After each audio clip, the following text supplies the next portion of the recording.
Hola a todas y todos, soy Nazare Gallego, investigadora predoctoral de la Universidad Pablo de Olavide y vengo a presentaros la comunicación titulada Mujeres en las Universidades Iberoamericanas, la búsqueda de la necesaria conciliación trabajo-familia.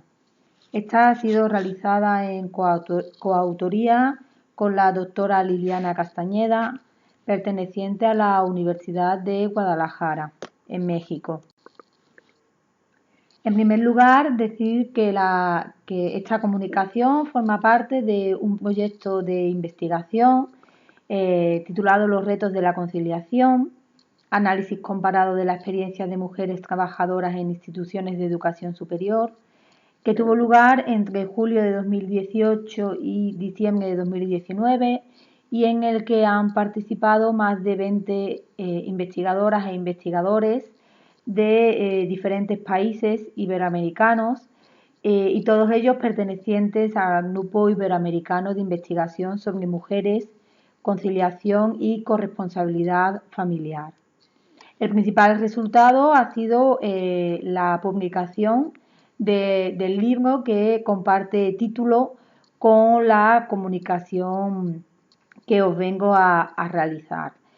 Para aquellas personas que se encuentren interesadas, pues deciros que el libro se encuentra disponible online en internet de manera abierta y totalmente gratuita, pues, por lo que aquellas personas interesadas pues, pueden acceder a su contenido.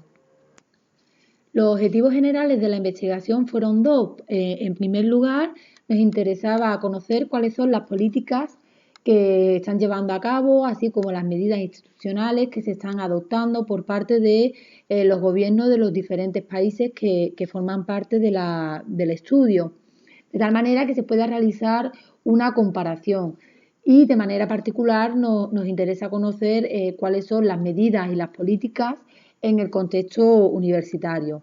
Y en segundo lugar, queríamos analizar, profundizar en las experiencias vividas por parte de las mujeres académicas e investigadoras ante el reto de la conciliación. Así se prestó atención a las estrategias, negociaciones y emociones que surgen ante la dificultad para conciliar la vida personal, laboral y familiar. Para ello se adoptó una metodología cualitativa desde el paradigma feminista en el que nos interesaba, como hemos dicho, conocer la situación de las mujeres desde un conocimiento situado de la realidad, es decir, desde su propio punto de vista.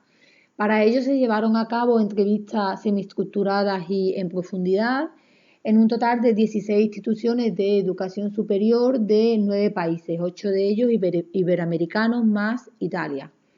Una vez realizadas las entrevistas, pues se procedió a un análisis cualitativo del discurso desde el enfoque de la teoría fundamentada y para ello además pues nos apoyamos en la utilización de software como el programa informático Atlas. Para el análisis y exposición de los resultados se han diferenciado un total de 6 ejes. En primer lugar, vamos a realizar una aproximación al concepto de conciliación. En segundo lugar, vamos a hacer un análisis comparativo de las políticas de conciliación estatales e institucionales de los diferentes países que forman parte del estudio. En tercer lugar, vamos a ver cuáles son las medidas o qué se está realizando por parte de las instituciones de educación superior o de las universidades. En cuarto lugar, profundizaremos en las experiencias de conciliación. En quinto lugar, vamos a ver cómo los cuidados y la maternidad pues son los principales ejes, las principales cuestiones que afectan a la hora de conciliar a las mujeres académicas e investigadoras. Y por último, vamos a ver cuáles son las estrategias o aquellos apoyos o ejes facilitadores de la conciliación.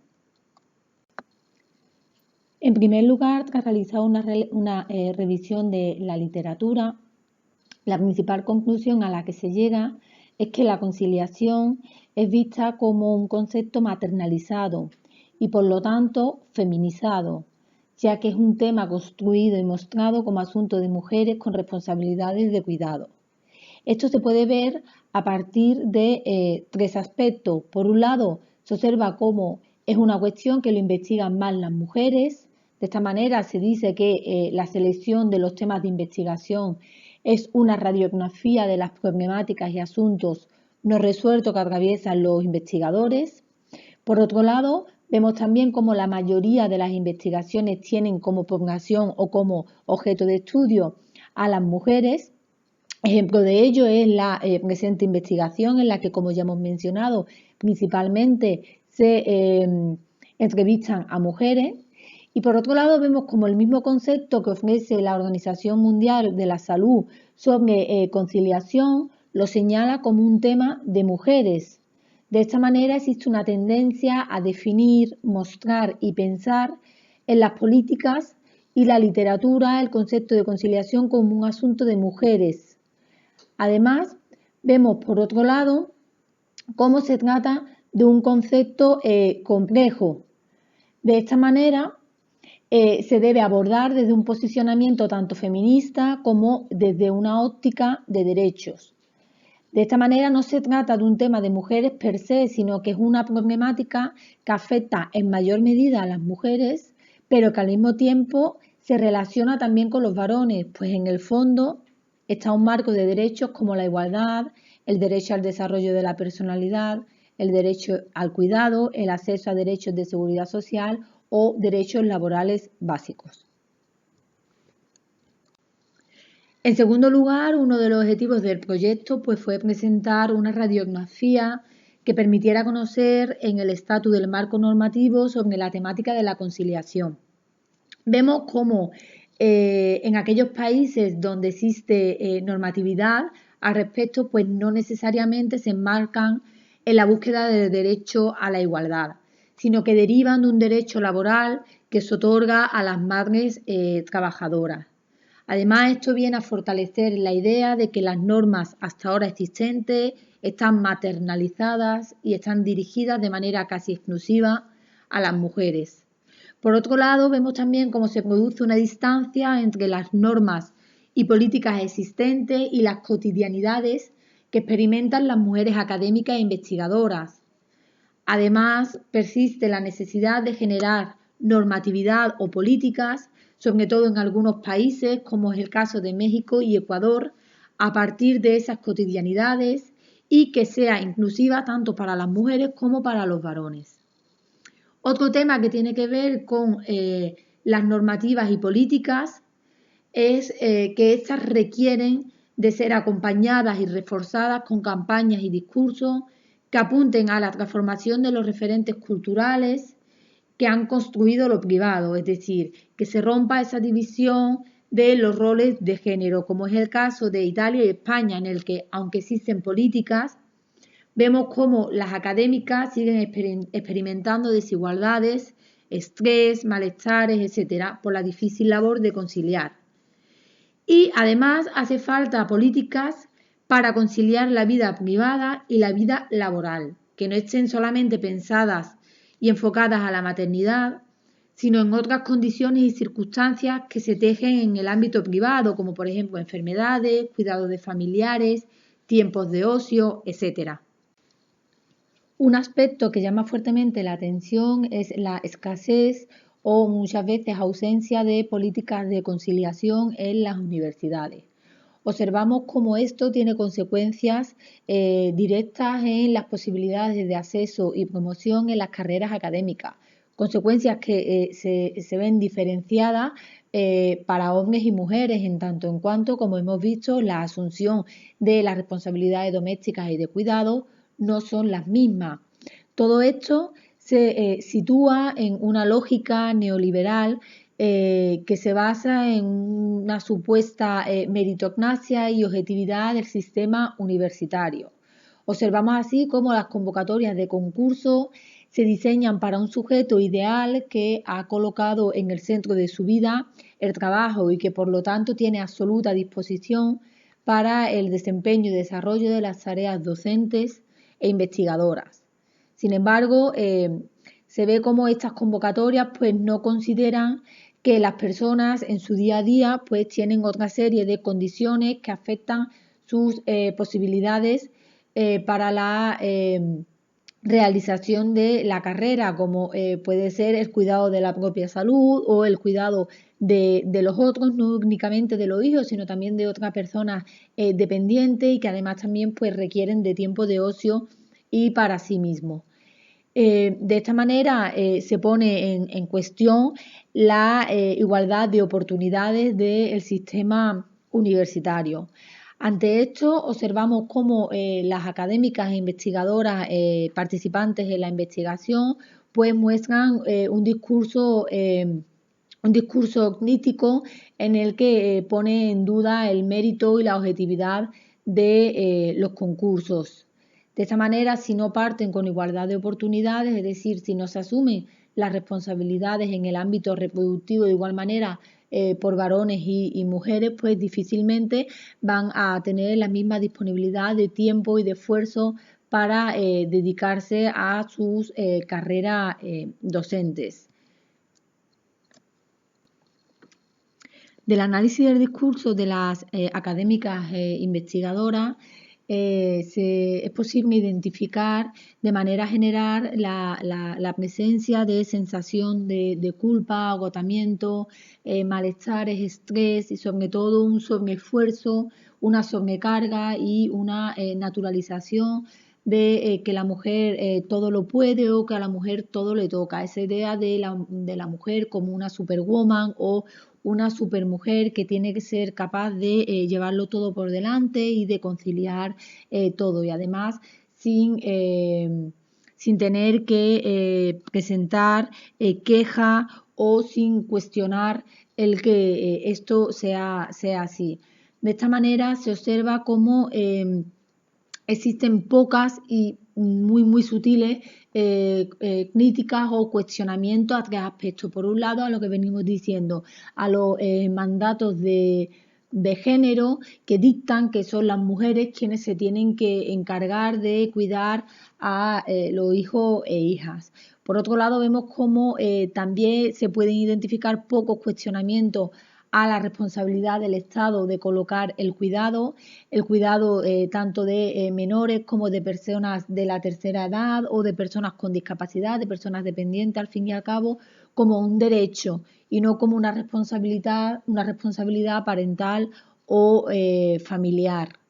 Y además, por último, vemos cómo existen pocos cuestionamientos a la baja o nula participación en algún caso, no en todos, pero en la mayoría, de los padres, es decir, del rol paterno en la educación de los hijos, de esa ausencia de corresponsabilidad por parte de los varones, de esa escasa incorporación de los varones al ámbito reproductivo, que al fin y al cabo pues tiene como consecuencia directa la asunción por parte de las mujeres, como hemos dicho, de manera casi natural, sin realizar cuestionamientos a estos mandatos de género de los roles, el rol materno y el rol de cuidadora.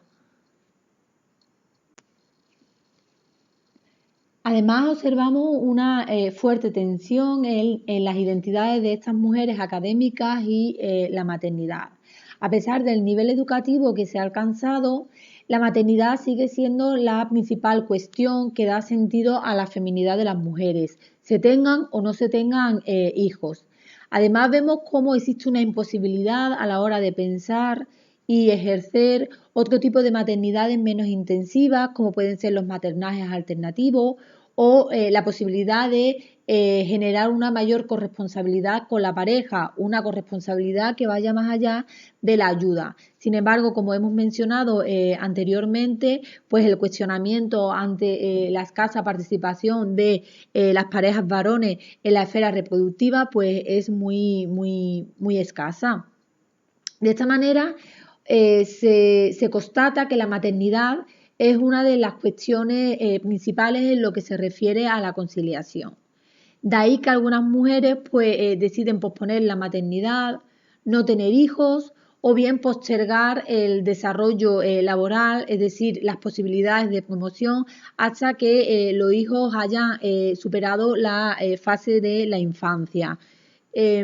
Lo que observamos es que se produce una elección que en algunos casos puede ser considerada como voluntaria, pero que sin embargo responde a las necesidades o, mejor dicho, a las dificultades para conciliar una elección entre priorizar la vida familiar o la laboral. Y por otro lado, vemos cómo la maternidad tiene tanta relevancia en los temas de conciliación que se olvidan de la esfera personal y social. Sin embargo, como decíamos al inicio, cuando aportábamos la definición de lo que considerábamos por conciliación, vemos cómo esta conlleva otros componentes, como es el ocio, el tiempo para sí, el cuidado de la salud o el deporte, de los que las mujeres académicas e investigadoras directamente han renunciado. Por último, se analizaron los principales ejes facilitadores de la conciliación. Se constata cómo se produce una individualización de la cuestión, es decir, son las propias mujeres académicas e investigadoras quienes tienen que dar respuesta al reto de la conciliación de la vida laboral, familiar y personal. De esta manera, este se constituye como un asunto privado e individual. Las estrategias son variadas y se pueden diferenciar dos tipos principales. Por un lado, pues serían los recursos institucionales y por otro lado los no institucionales.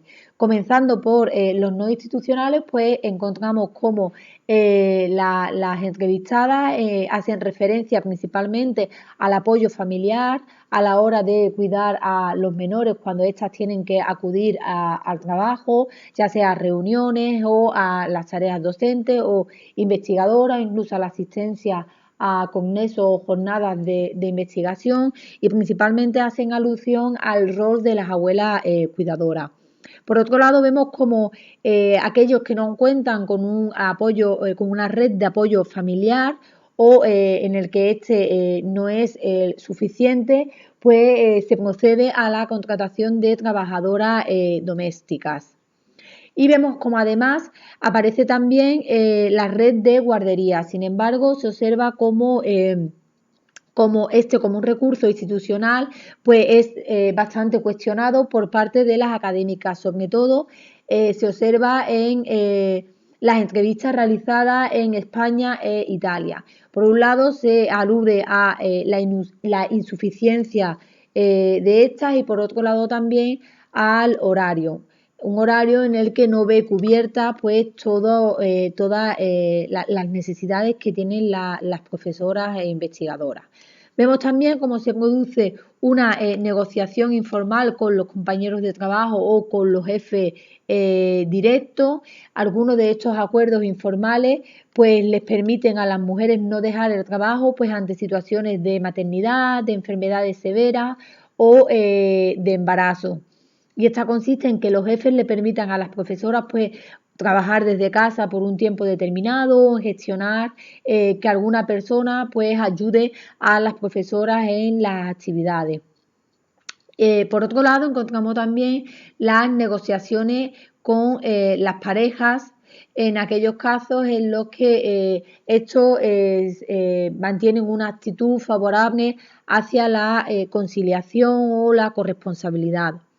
Y por otro lado, vemos por último la gestión del propio tiempo de trabajo y de familia, es decir, cómo estas lo que hacen es organizarse y, como ya hemos dicho anteriormente, pues dar una mayor prioridad a la esfera laboral o a la esfera familiar.